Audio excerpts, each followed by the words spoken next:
Magandang gabi ka, pamilya. Minsan, sa buhay natin, ay may mga bagay tayong hindi inaasahan. Kung minsan ay magugulat na lang tayo dahil kahit sa panaginip ay hindi natin maisip. Ngayong gabi ay matutunghayan natin ang buhay ng pinakamagaling ni HR sa ating bansa. Ang buhay ni Miss Marilu Bado. Dear Ate Charo, isa po akong simpleng babae na ang tanging pangarap sa buhay ay mabigyan ng magandang buhay ang aking pamilya. Ako po ay panganay sa amin. Isa po akong masayahin na tao at mahal na mahal ko po ang trabaho ko. Isa po akong HR ng Blue Sanctuary Hotel. Ikukwento ko kung bakit mas minahal ko ang trabaho ko. Good morning po, ma'am. Good morning! May good news po ako. Oh, talaga, Arvin? Ano yun? Naalala niyo po yung customer evaluation sheet na ibinigay niyo sa akin? Oo, bakit? Good news po. May rating po tayo ngayon na 9 out of 10. Talaga? Wow! At dahil dyan, lalakyan ko ang incentives na makukuha ng front desk agent at maging sa ibang empleyado. Maganda balita po yan, ma'am. Hindi lang natin nabibigyan ng magagandang serbisyo ang mga customer, kumikita din tayo ng malaki. Tama ka dyan! Basta magsumikap lang tayo. Ika nga nila, teamwork. Katulad nung sabi ni Maya, yung... Sir Arvin, kapit busy. Kapit bisig! Excuse me, ma'am. Yes? Ito na po yung mga resumes na nag-a-apply as front desk agent. Dapat itong ma-screen na mabuti dahil ang mga taong ito ang unang haharap sa mga customer. They are the one who will create an impression for the hotel. Medyo marami yan Marami nga, Arvin. Ibig sabihin, naging epektibo ang ating recruitment activity because we are able to pull a large number of qualified applicants. Of course, magugulat pa ba ako niyan? Ang galing mong pumili ng empleyado. Hindi naman masyado. I just follow the steps in screening process to assure that all aspects are being considered before I make my final decision.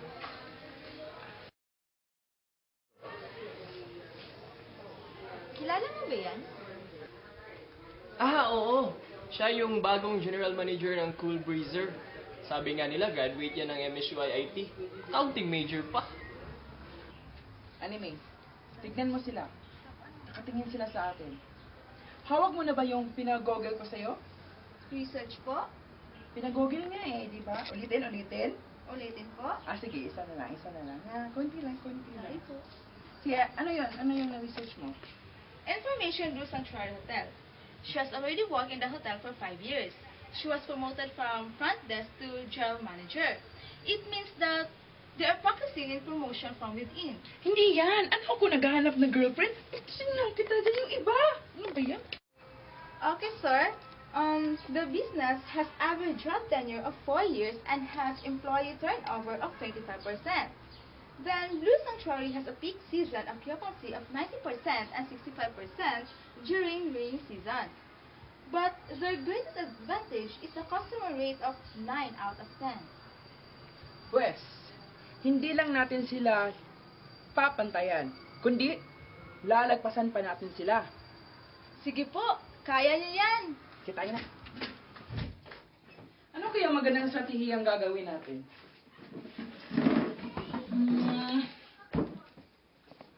I think you must also consider the data from this hotel. Yeah, you're right. This hotel has 60 guest rooms, same with a competing hotel.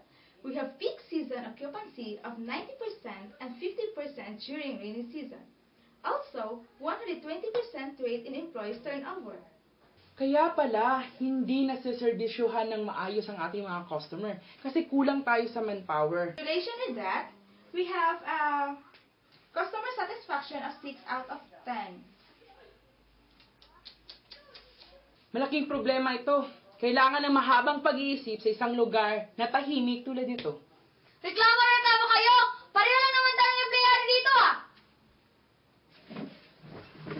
Ano paguluhan ito? Bakit ka maingay? Nagre-reklamo kasi yung isang empleyado kung bakit daw matagal na process yung payroll. At bakit naman? Kasi busy po ako. Hello, kumare! Busy daw? Oo, Kapakin kita na. my God, Lord, sir! Hindi po yan nag-i-implementa ng training. Ni isa, wala po yang nagawa. Isa pa po sa dahilan kung bakit umalis sa mga empleyado ay dahil sa kakulangan sa policy of performance. Isa pa po, Hindi ka naman masyadong chismosa, no? ay sir, hindi naman masyado. Konti lang. Ano nga yung isa pang problema? Madalas po silang nagsisihan kung may problema sa management. They lack of effective communication strategy. Muntik ko palang nakalimutan. Sir, alam niyo ba kung paano na-promote yan si Honeyface Bacondol? Hindi. Pakikwento nga. Huwag mo akong aawain kung walang tubig sa kwarto nyo. Problema ko bang walang tubig sa grip? Huwag kang babalik dito kung ayaw mong pulbusin ko yung mukha mo. Bakit ka sumisigaw? Galit ako sa customer na yon. Akalain mo sa akin magrereklamo kung walang tubig sa gripo? Ano ako, tubero?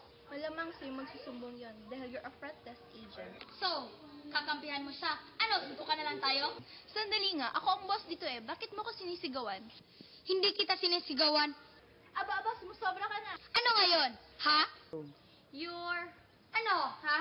You are promoted to be a human resource manager. Dahil inaaway mo ang customer natin, dapat sa office ka na lang. Ang konti ng pasensya mo. Salamat, ha? As in? Joke ba yan? Hindi po. Most of the front desk agents here come from other hotels that are quit and fired. I'm pretty sure that Honey Grace Bagondol was in fired category. Ano ba pinag-uusapan nyo? Hindi po. Pwes, alis kayo dyan dahil busy ako. Sorry po.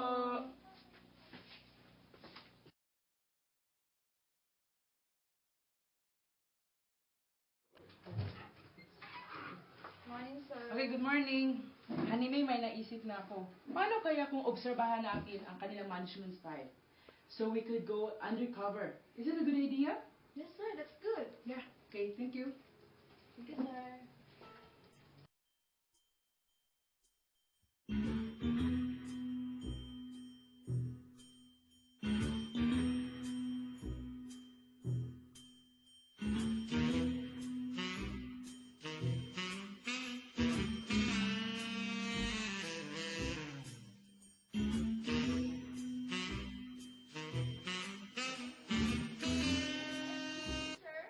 Good morning, ma'am and sir. What can I do for you? I want to reserve a room for two. And we will check in around 2 p.m. All right, sir. For your additional information, we have a newlywed room with a perfect view of the sea. Bubbles? Us? I can't imagine that. Me too. All right, sir. The room is ready for your accommodation. Tore, awa doko desu ka? Niginig magaro kudasai. Wow, do you speak Nihongo? Yes, ma'am. We are trained to speak at least 3 languages so that we can serve our customers well. Impressive.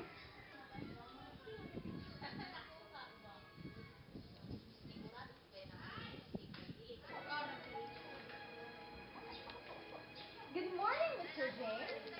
What brings you here? Me? Opo, kayo, Mr. James, of Cool Breeze Hotel. Ano pong mapaglilingkod ko sa inyo? Sa katunayan, nakaharap kami sa isang malaking problema. And we're here to know your secret in management. Because the past managements are failures. I see. Have a good first. Thank you.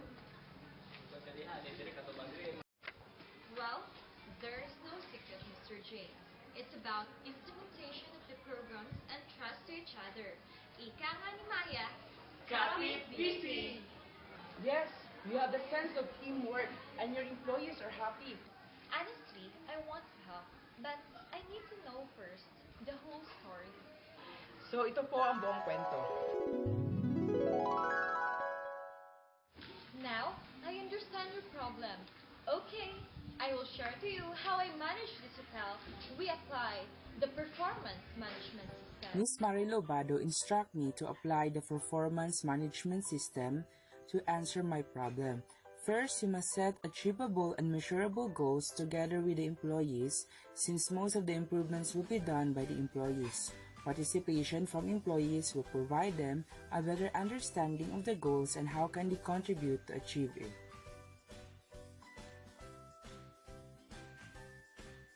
Second, a well-established standard performance measurements. Since the hotel fails to establish its policies, standard performance measurement will help employees to know how they perform their job over a period of time and to evaluate their improvements as well as their weaknesses. Third, the business must apply constant coaching.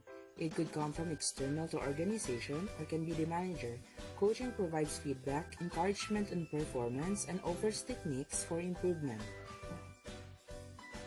Fourth, performance evaluation in order to measure and appraise employees' performance with established standards. Colbreeze Hotel could apply behaviorally anchored rating scales since it focuses on evaluating the performance based on the service rendered and the level of hospitality. Fifth, performance must be paid properly. Colbreeze Hotel can apply the Pay for Performance programs since it will provide a strong link between their performance and the rewards they receive. It also motivates them if they have imparted hard work in serving the customers. And lastly, appeal to the customer. Naalala niyo pa ba yung customer survey natin na binibigay natin sa customer after the check-in in our hotel? Yes, sir. Okay, pinaproseso ko yun at alam niyo ang naging resulta? Ang resulta is customer rating 9 out of 10. Alam niyo, isa sa mga dahilan kung bakit nakamit natin ito dahil sa tulong ni Miss Marilu. Maraming salamat. Maraming salamat, Marilu, sa lahat ng tulong mo. You're welcome, James. Miss. Yes, sir. Good evening, sir. Welcome to Colbreeze. Sa room na. For a while, sir. Bilis.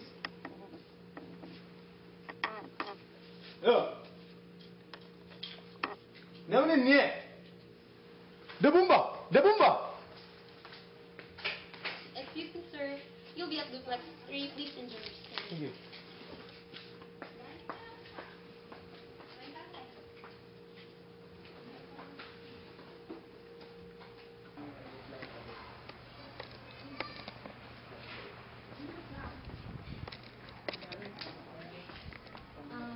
Excuse me, sir. Okay, Pwede po ba kayo makausap sa sandali?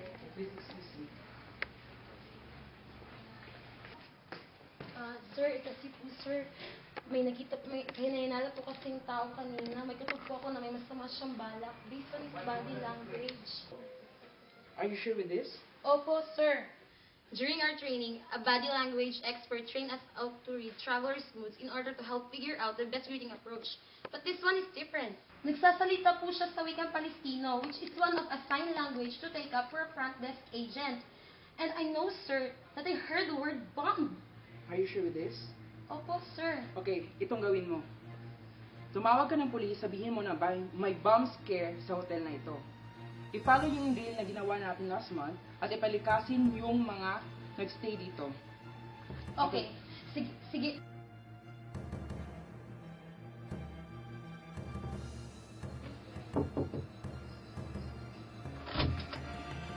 Anong kailangan mo? Good evening, sir. I just want to clarify something, sir. Pwede ba? Sa bukas na yan, gabi na. Sir, importante po. Gabi na nga. Bukas na nga yan, gabi na. Sir, alam yung naririnig ko, sir. Wala ka na pakialam.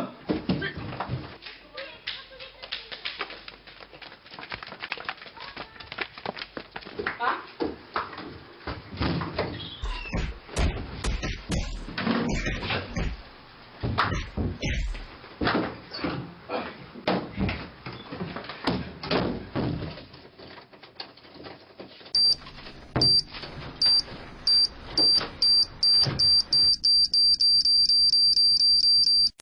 Ah!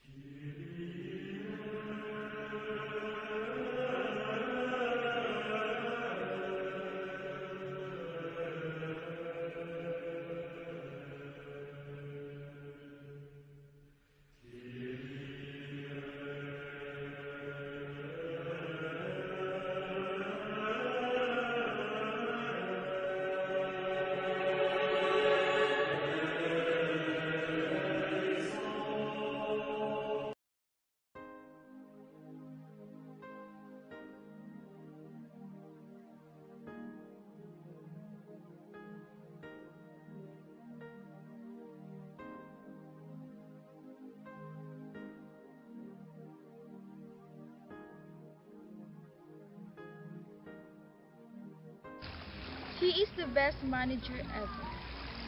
When he took the management, Cool Breeze achieved 25% of employees turnover because of training he implemented. Aside from that, the occupancy rate increased because of valuing the importance of front desk area in serving customers. Moreover, we are motivated to do a job because our compensation as well as the incentives is based on our performance. In behalf of the employees of Cool Breeze, thank you for being our manager. And most of all, sir, thank you for saving our lives.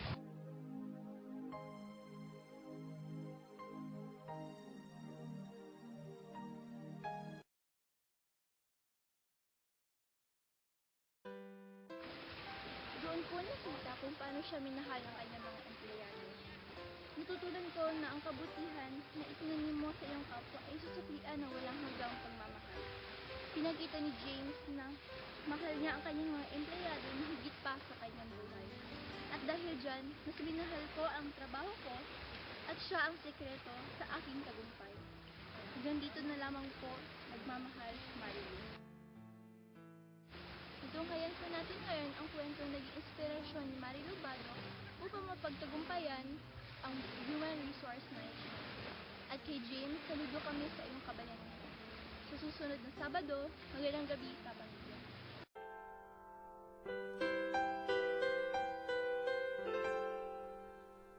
Maalam kaya